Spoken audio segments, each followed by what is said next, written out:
Welcome back, everyone, to the Madness and Grace podcast. Today, Matt and I have some special guests from the Hope and Healing Center and Institute's Gateway to Hope program, which is our mental health training program. And we are joined by Carolina and Mariana. How are you guys doing today? We're doing good. Thank you. Yeah, thank you so much for having us. We're excited to be here today. Yeah, we're really happy to have you. And I know today we wanted to kind of just talk about mental health ministries in general. Obviously give a brief overview of the Gateway to Hope program, but you guys are the ones out there kind of in the field and creating these ministries. So yeah, we're really excited to have you. Yeah, thanks for being here, guys. So, I did want to just have a conversation about mental health ministries because, when I had this idea many years ago about training in churches, I want to talk about that a little bit, but you guys are out there every day on the front lines, as I was for many years, and you run into a lot of different types of church settings and different individuals. And I thought we would just talk about some of the things churches have going on, some of the problems they're having, some of the successes they're having, some of the questions they're asking, things like that. So, one of the things that originally led me to even come up with the idea of doing the training in churches is that we know that people in psychological distress are more likely to go to a clergy before they go to a physician or a mental health care provider when they first seek out assistance. And it's a really odd statistic. So, it's something that happens in the general population, whether people believe in God or not, whether they're associated with a faith community or not, they're just more likely to go there. And then we just find a very small number of clergy ever make a referral because they just don't have the kind of connections with the mental health care system that they would need or that they would need to maintain. And then really they a lot of times just don't see what's sitting in front of them because people don't walk in and say, I've got a mental health problem. They walk in and describe the symptom of like I lost another job, or I'm not getting along with my wife, or whatever. And so I think when you're in a faith community context, you're thinking, well, this is a spiritual issue, so I'm here to minister to them in a spiritual sense. And so they kind of miss it. So that was kind of the original thought. Since we know that a majority of people never receive any treatment, what if we could make faith communities real front doors to the mental health care system where people are recognized? They might get connected to professional service, but also faith community is a place where people can be supported and affirmed and encouraged, and people can advocate for them and walk along with them as they get care, just like faith communities do for people with all types of other problems. And so that was the original thought, and that thought probably happened almost 2 decades ago when I first started all this. And so, and then we've developed it now into the Gateway to Hope program that's here at the Hope and Healing Center. So one of the things we want to say before we really get this conversation going is if you're interested in seeing the resources and training and all that, you're just going to need to go to our mentalhealthgateway.org website. That's where everything is. There's also an app, Mental Health Gateway app, but the mentalhealthgateway.org website, and I know Emily will put that in the comments so that everybody can connect with that. So everything we talk about will be there. So Carolina, Mariana, what, as you go out, not necessarily related to Gateway to Hope yet, but what kind of things are you seeing out there? What type of things are churches saying, like, oh, this is what we're struggling with, or this is what we think we need or don't need, or why don't you go first, Carolina? So we get the privilege to be out in the community really often, which is awesome because we get to see the work that we do come to life, and it's super rewarding. But at the same time, we do see some of these common problems.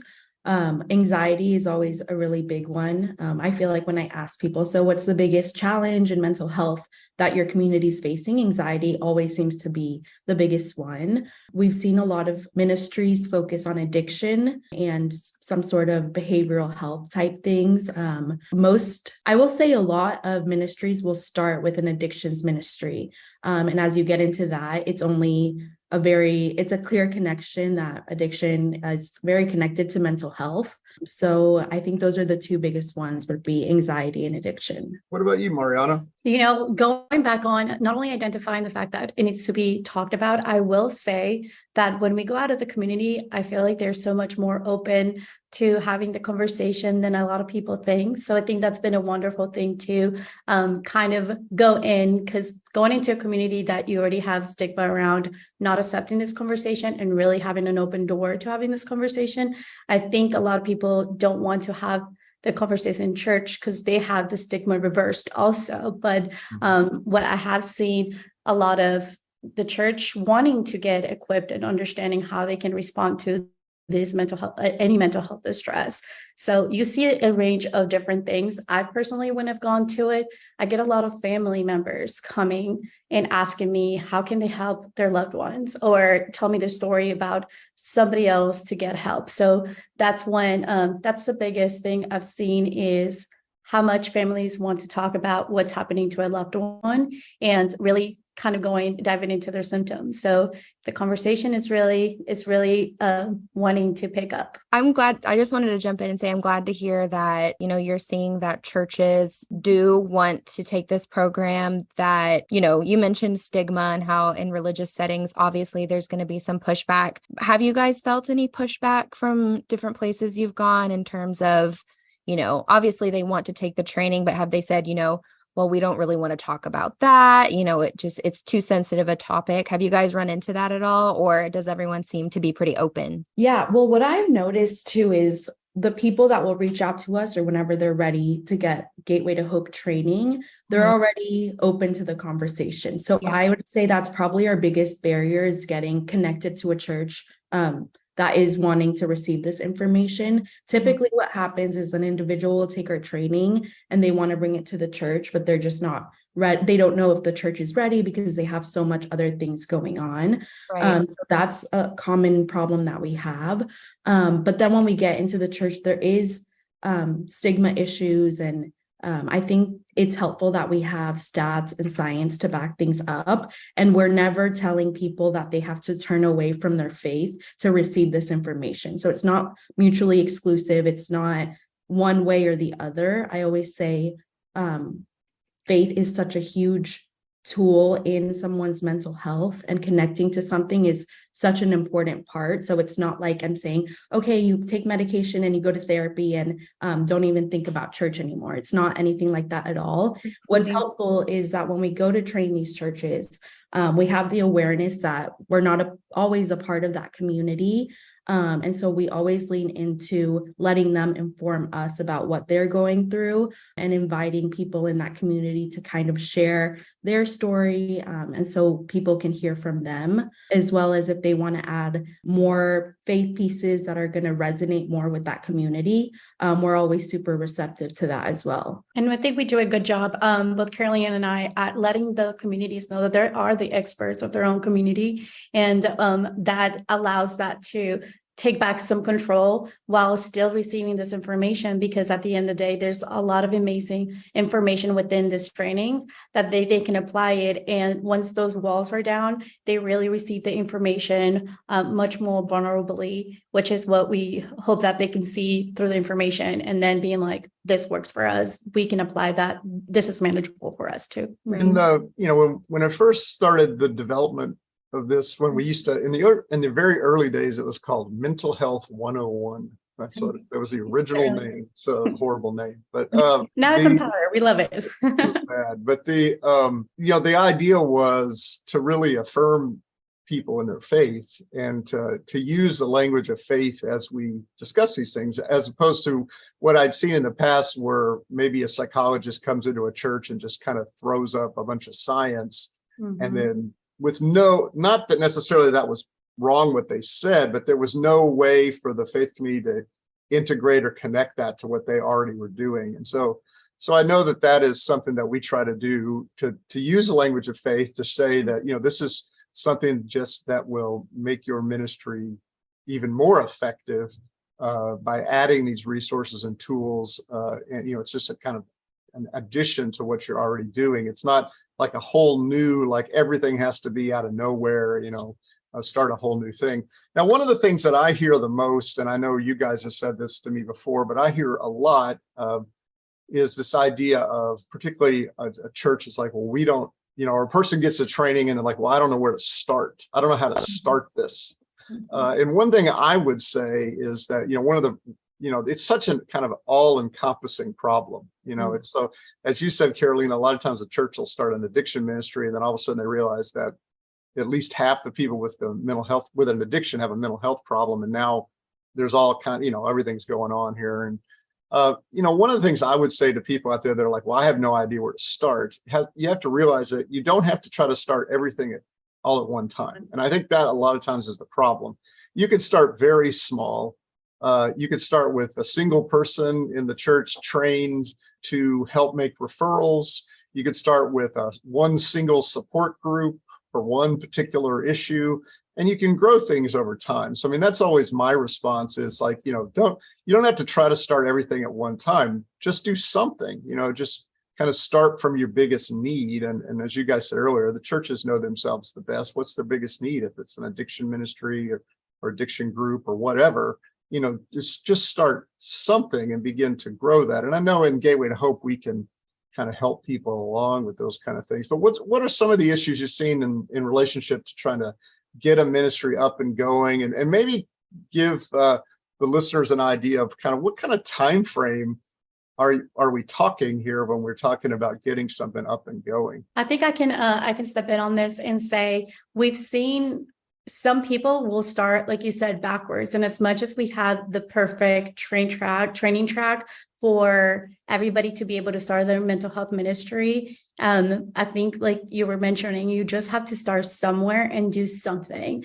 And that can look like every month meeting up on Sundays right after church and talk about it. Are we ready? How much bandwidth do we have or manpower do we have to be able to keep moving it forward or revisiting? But I think that is, and everybody's timeline looks different because we recently had a training at the Asian American church, and they're already implementing support groups. They're already implementing a mandatory empower training for any new staff and any new volunteers. So some people pick it up really quickly because that was just April.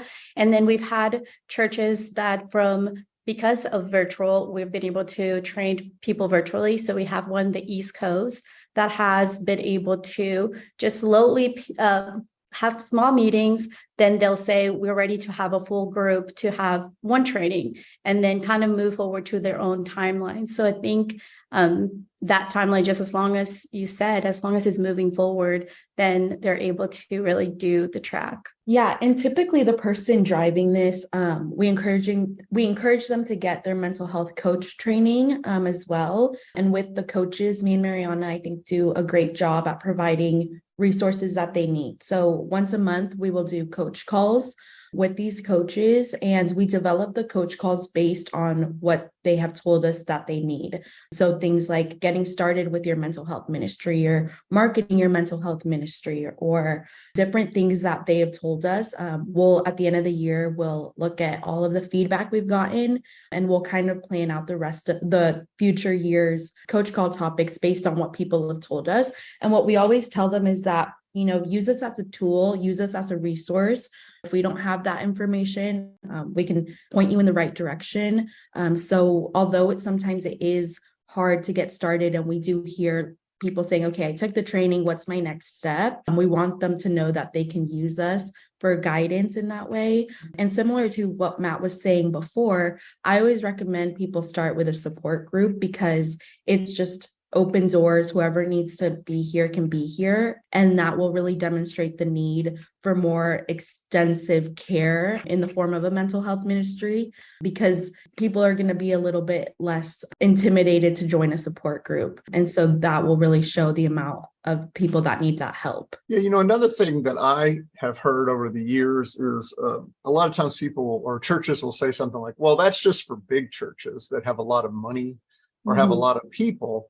Now they will, every church will admit at this point that they're being pretty much overwhelmed by mental health issues. That was happening really before the pandemic, but that brought everything to the forefront. And so every church is getting overwhelmed by anxiety and depression and isolation and loneliness and all. And so, one of the things I would say is that, that's kind of a misconception because, for instance, our training doesn't really cost anything.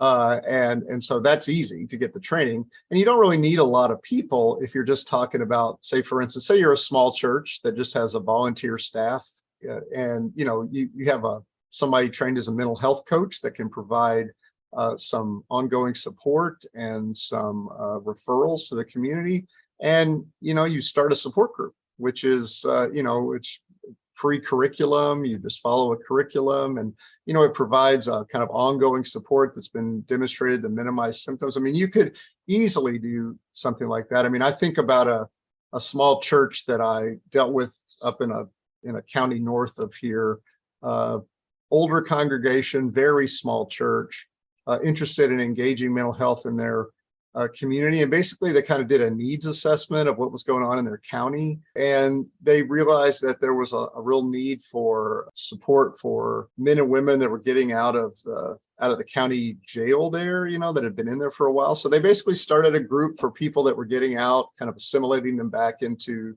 society. I mean, it's very simple, very straightforward, and it's made a huge impact in their county. And so they collaborate with local law enforcement. So it costs nothing. It costs them nothing to do, and just requires a few volunteers. So what are some other things that you guys have heard about, like, well, why we can't start it, or why it's not really for us, or I wish we could just overcome this and maybe we could start it? Like you mentioned, the space, a lot of people are, if they're not coming straight from head staff, like a pastor or somebody, sometimes it's somebody that has run into our program or run into our resources that kind of needs to be able to take this training or this information out to a senior pastor or more of the senior leaderships that are decision making. So I think a lot of the barriers that I've seen personally is people that have fallen in love with our resources, what the Hope Line, whatever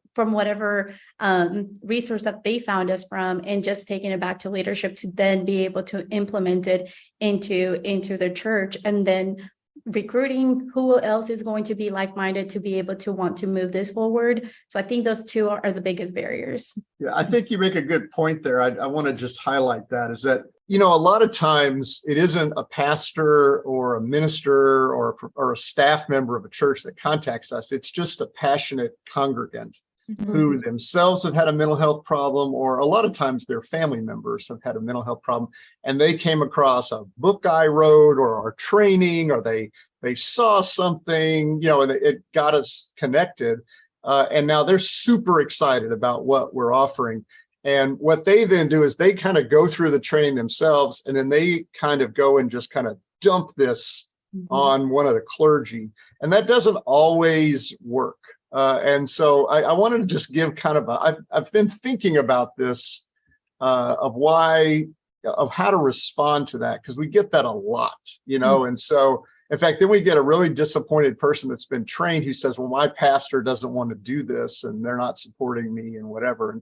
And I think what I would say to that person is this: the pastor, you recognize the need.